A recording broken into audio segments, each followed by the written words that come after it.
Alright, I've decided to sit on the floor because I've decided to sit on the floor. Someone wants to say hello before we begin. Aling maliit. Aling maliit. Great.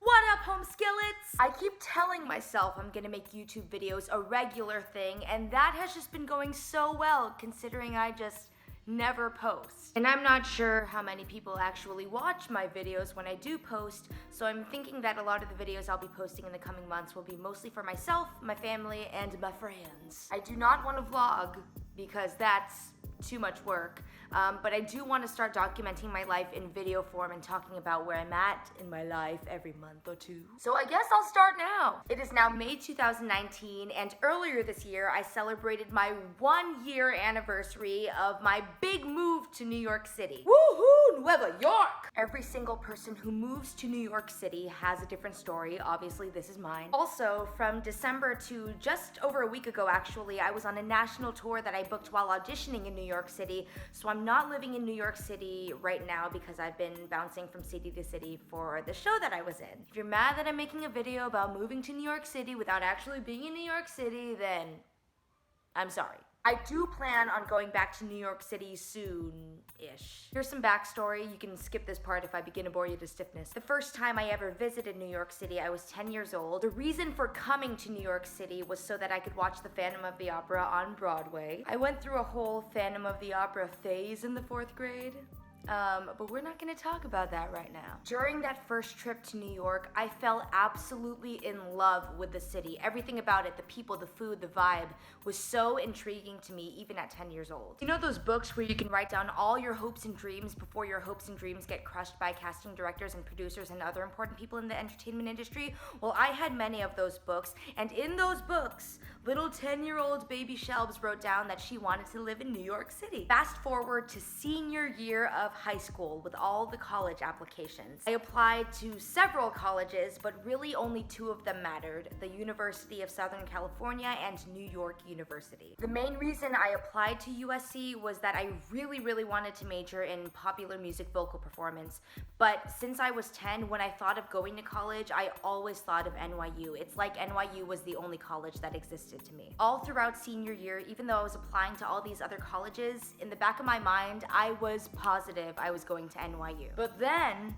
much to my surprise, I got accepted to USC. I did not think this would happen for many reasons, one being that I didn't think I would fit in at USC, and I honestly did not think that USC thought that I would fit in there. Regardless, I chose to go to USC because I felt like in addition to majoring in the arts, I would also get the typical college experience. Football games, which by the way, I only attended 3 of those in my entire time there, college campus, dorms, Greek life, all that fun stuff. And then there's this whole idea of the Trojan family and Trojans helping Trojans and yada yada yada. I found that super appealing. And I knew that New York City would always be there after college. I did not end up majoring in music though. That is also another story for another time. I ended up majoring in theater. I began seriously making plans to move to New York by researching neighborhoods I might want to live in as well as job opportunities. I was a little naive when it came to making the move. And by a little, I mean really naive. Mind you, I had been dreaming about this move since I was 10. I never once thought about how expensive it actually is to live in New York, Manhattan specifically. I was also naive when it came to the job hunt. I applied to so many jobs during 2017, thinking that someone would hire me without even actually being in New York yet, and that I would move to New York with a job already secure. Nope. Once again, naive. I think I heard back from exactly 2 jobs, and both of them fell through. So then I decided to contact the few people that I knew that were already living in New York. People that I talked to really put things into perspective, and I am so grateful to them. I also talked to one of my high school friends, and we come from similar backgrounds. We both grew up singing and doing musical theater. We both did theater theater in high school, which is how we knew each other, and we both decided to major in theater in college. She gave me advice on the audition scene in New York and also told me that from February 2018 to April 2018, she'd be leaving NYC to do a show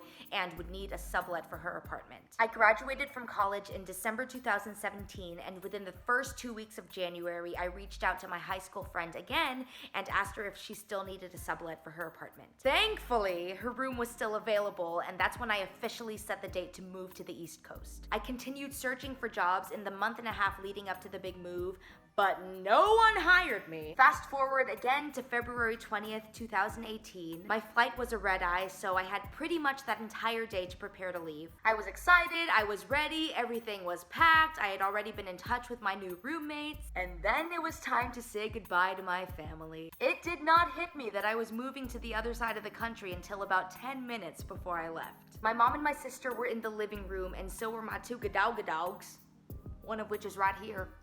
And I was trying really hard not to cry. I said bye to my mom, my sister, and my dogs, and my dad's the one who drove me to the airport. When I got on the airplane, that's when I finally let it all out and cried. As the plane took off, though, I felt a little better because I started listening to the Game of Thrones Season 6 soundtrack. I felt so much better after that. And then I fell asleep. And then I got to New York. I'm now going to talk about a few different things. I'll start with the hardest part. I'm a huge family person, so leaving my family was the most difficult part about moving to the other side of the country. I remember my first night in New York, I went to dinner with my aunt, and all of my energy was going into not crying because I miss my family so much. When I called my mom that first night, I once again cried. Surprise. The homesickness was something that continued for the next few weeks, and I really thought for those first few weeks that I would just be homesick forever. I was questioning why the hell I moved here. Oh my god, what did I do? What the crap, blah. I think I cried every day for the first 3 weeks that I was living in New York. I am not even being dramatic. There was one instance I was on the subway and I had to obscure my face because I was crying. But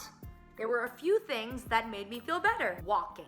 Not just taking the subway, but walking and taking in the sights and the smells and everything. I moved to New York because I've always felt drawn to it as a city. I think New York is gorgeous and I love the people, which I'll get to later. On the very first day I arrived, I walked. I was living in Harlem near the 145th subway stop, so I walked from Harlem down to Central Park, through Central Park, and all the way to Times Square. If you're at all familiar with the layout of Manhattan, that's a lot of walking. I remember stopping at the Richard Rogers Theater, which is where Hamilton plays, and then I turned around. And from 46th Street, I walked to Columbus Circle, which is on 59th Street, and from 59th Street, Columbus Circle, I took the subway back to Harlem. I also got lost numerous times during those first few weeks, but actually getting lost is great because that's how I found some of my favorite spots. When you're in the subway, you're underground and you can't take in the sights, so I found that walking around the city really made New York feel like a home. Number 2.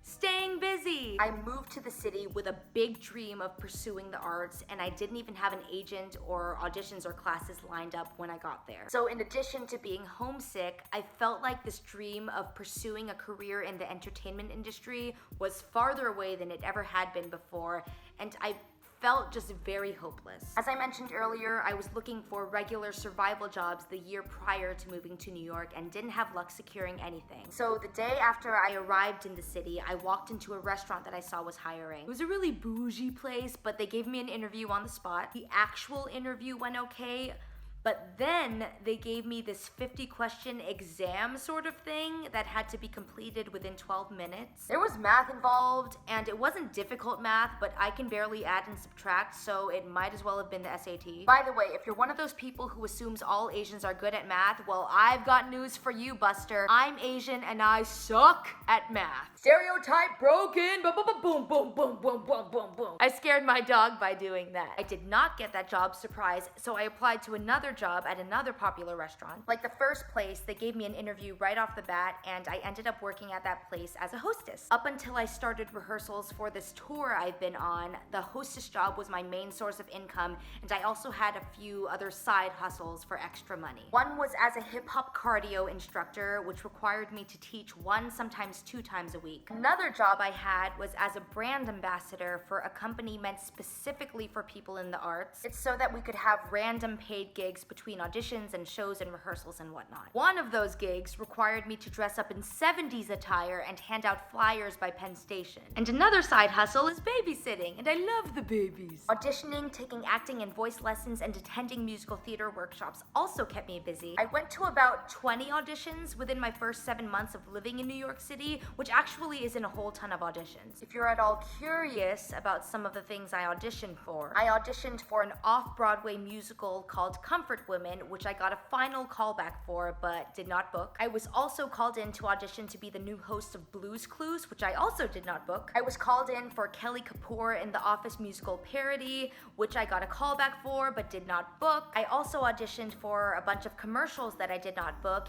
and 2 cruise lines that I did not book. Yay, rejection! And then I booked the national tour, which was the best job ever! Now I talk about the weather. As far as weather goes, before moving to New York, I never experienced seasons. San Francisco is pretty moderate all year long, and Los Angeles is just hot. My body runs hot, and I sweat more than the average human, so living in Los Angeles 9 months out of the year for college was not my dealio, and a huge reason why I do not want to live in Los Angeles. When I got to New York, it was winter, and within the first 2 weeks, I experienced my first snowfall. I've been to Lake Tahoe before, so I have been in the snow, but I had never before seen snow actually falling from the sky, so my first snowfall was super exciting. Here's the video I put on my Instagram story when I first saw snow outside my window. Oh my god.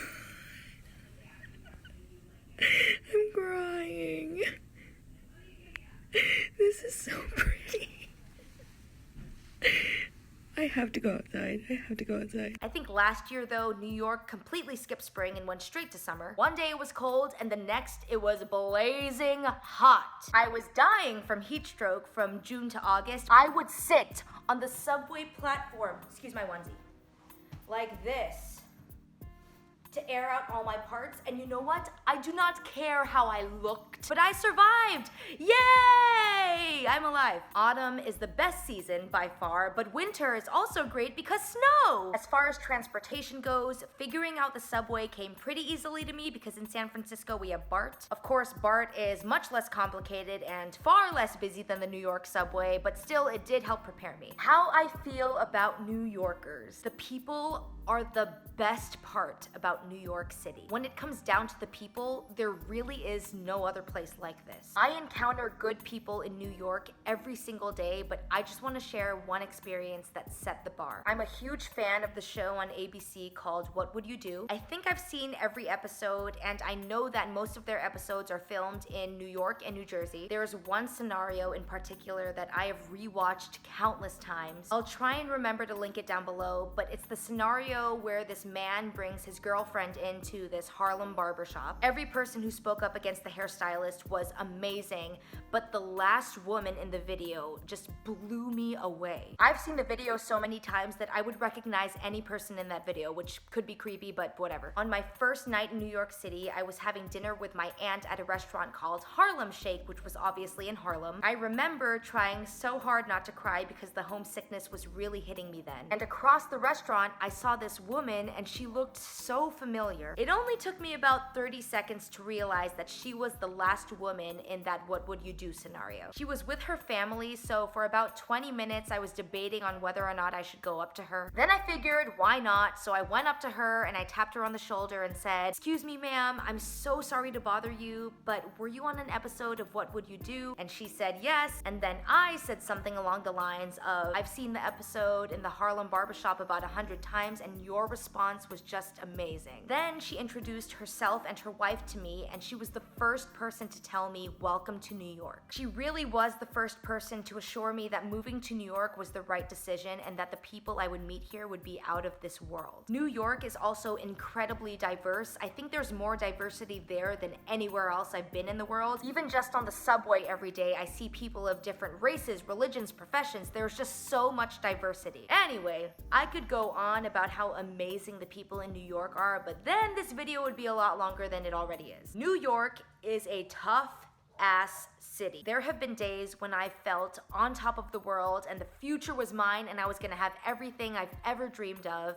And there have been days when I felt like I totally failed. In just the 9 months that I was living there last year, I failed a lot already, and when I moved back at the end of the summer, I know I'm gonna fail a crap ton more. However, New York is the perfect city to fail in because there's so much to do and it's so alive that in my opinion, it's actually kind of easy to bounce back from every failure. And hopefully in 10 years, I'll be a stronger person because of the failures I've had in New York City. Does it feel like I'm giving a graduation speech? Because it kind of feels like I'm giving a graduation speech. New York is the best city ever, and I am so glad that I moved there at the time I did. If you're thinking of moving to New York or you just moved there, I really hope this video gave you some insight. I try to be real with myself and the people around me, so if I post these kinds of videos in the future, I promise I will be 100% honest about how I am in life. And right now, I feel pretty amazing. That feeling has a lot to do with the show I've been a part of since December. In the show, I played two really strong girls, one who aspires to be an astronaut and launch the first all-female mission to Mars. Bringing those two girls to life on stage every night has empowered me and inspired me to be strong in my real life.